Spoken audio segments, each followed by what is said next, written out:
You were presenting today, the title of your presentation was, and this is a question, Yes. an era of uncertainty Yes. or a changing investment landscape, big question mark.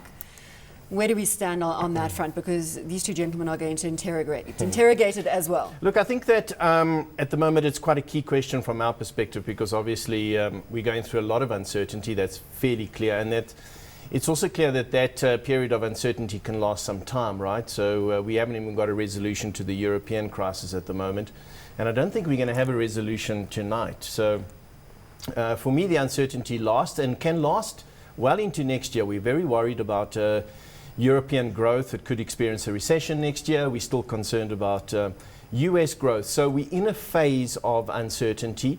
And the problem with that phase of uncertainty is that the performance of various asset classes and the performance of various instruments have moved completely out of line with their long-term norm. And therefore you can lose perspective.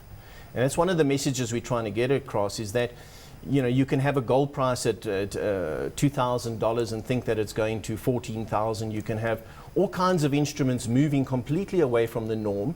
And the risk is that you start to believe that that move is now the new norm. And so you start to invest on that basis. And there's a lot of risk around that. And so what we're trying to do is to try and introduce an element of perspective, get perspective. Number of these things are at an extreme point, and it doesn't mean that it continues on at that same level. Kevin, I had the advantage of listening to your presentation, and there were 2 points that you made, just two, that really hit home.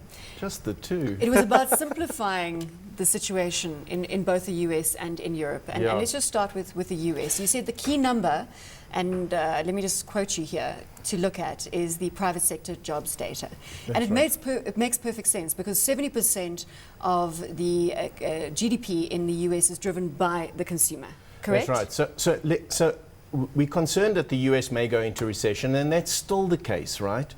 That concern hasn't completely evaporated.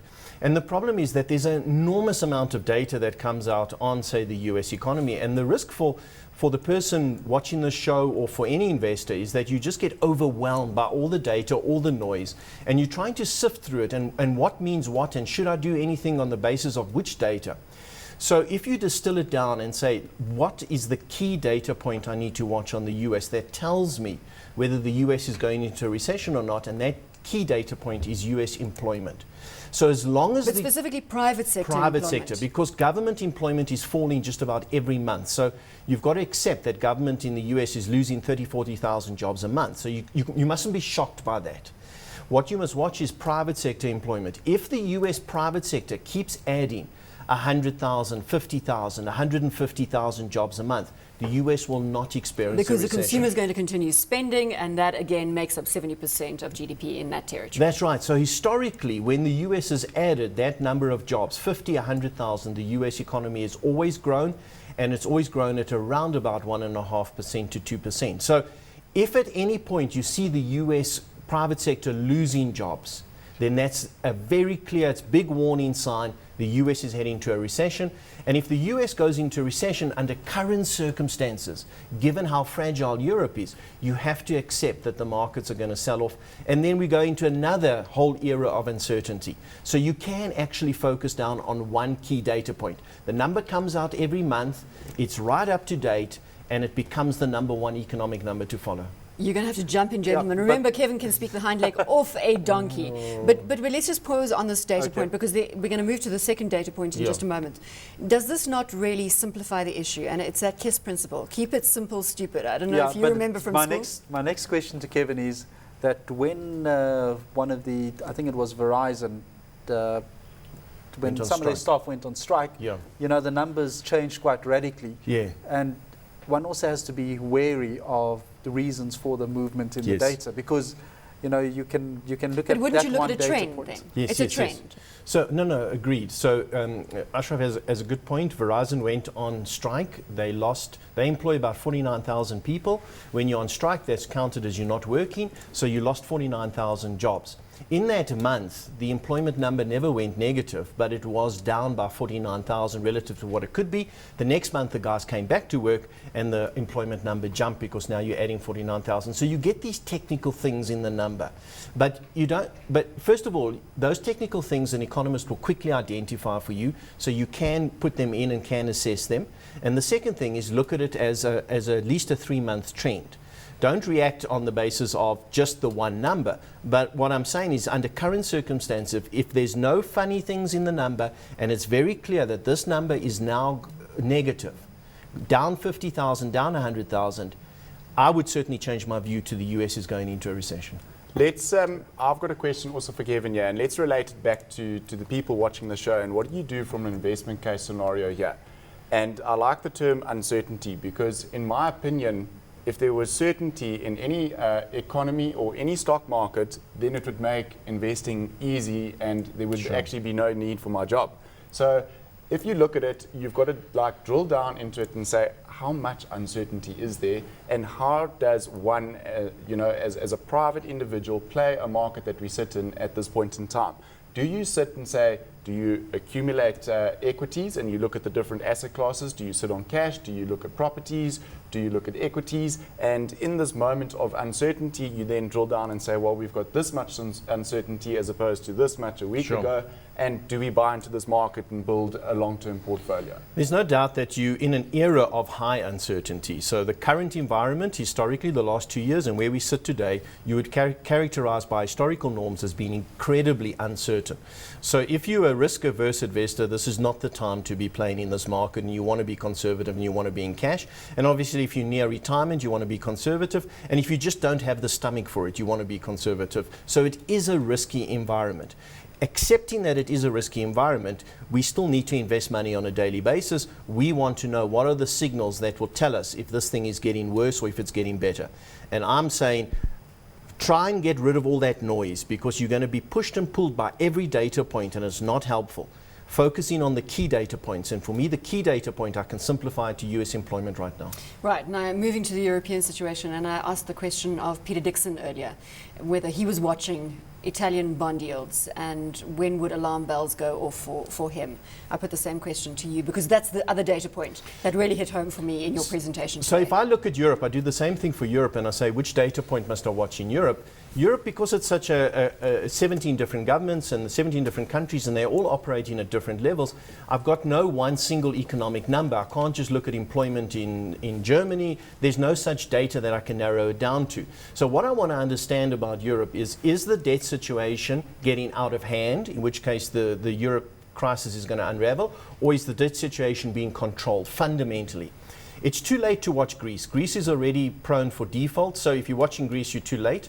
What you've got to watch is the key risk, and the key risk is that Italy gets into deep financial trouble, simply because Italy represents 25% of the total debt in Europe. It's the most indebted country within Europe, and if Italy gets into trouble, the Eurozone can't... Just pause on that number. It represents 25% of the debt in Europe. That just puts the magnitude of the potential crisis on the table. That's right. So their debt to GDP is 120%, but the total debt within the whole of the Euro region, they've got 25% of that. And that is more debt than Germany's got. That's more debt than France has got. And you'd have to add up a whole number of countries to get to the amount of debt that Italy's got. So think of Italy as too big to bail. In other words, if Italy gets into financial difficulty on their sovereign debt, it would be very difficult for anybody, the IMF, for the European Commission, to bail out Italy.